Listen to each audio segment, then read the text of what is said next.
People only root for people who don't need it.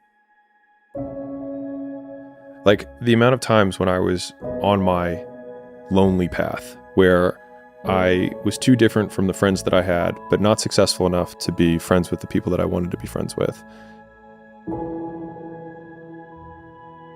That's when you want people to root for you. That's when you want people to support you.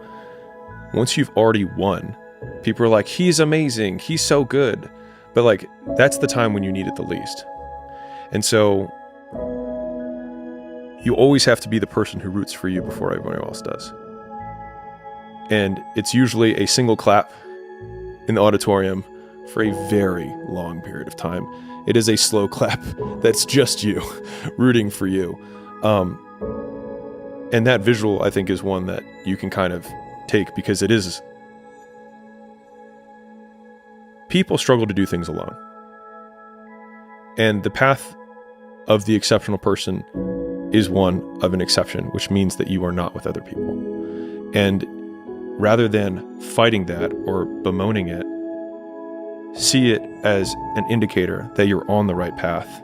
Because if everyone else were cheering you on, then it means you're not in the right place, because it means you're just like everyone else, and that's not where you want to be. I failed, I'll go back to scratch. I use some positive motivation. I have like one day where I'm like fucking defeated.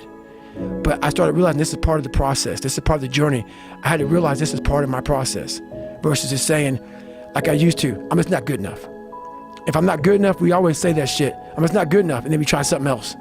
I'm gonna fucking make myself good enough.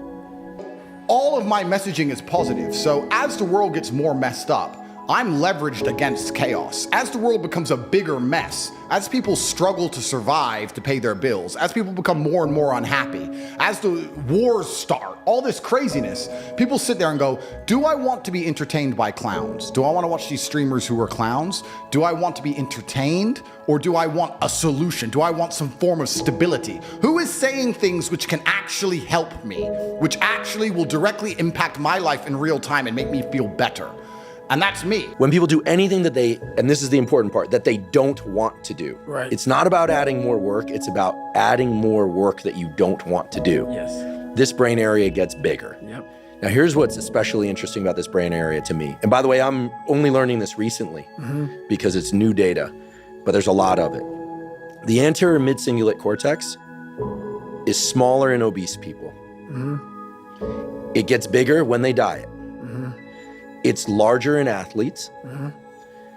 It's especially large or grows larger in people that see themselves as challenged and overcome some challenge. Right. And in people that live a very long time, this area keeps its size. In many ways, scientists are starting to think of the anterior mid-cingulate cortex not just as one of the seats of willpower, but perhaps actually the seat of the will to live. See, now we're talking.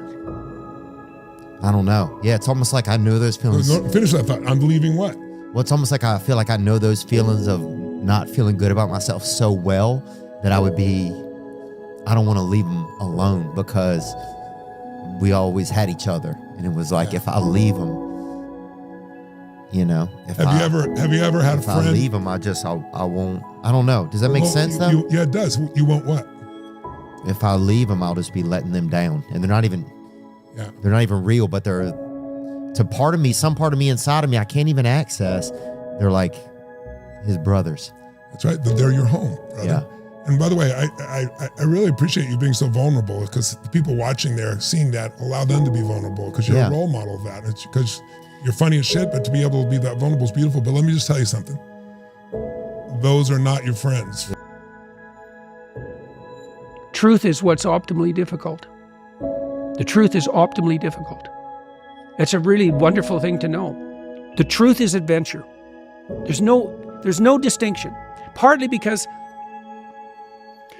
if you're going to just say what you believe to be true, you have to let go of the consequences. You can't predict the consequences. Well, there's no difference between not being able to predict the consequences and having an adventure. They're the same thing, right? Because So if you don't knew know the what's gonna consequences, happen. it wouldn't be an adventure. It's not an adventure if the consequences are foregone. The same as it's no sacrifice or courage if there's no risk. Right. Right. It's exactly the same. And so it's a wonderful thing to know that optimized adventure is to be had in the truth.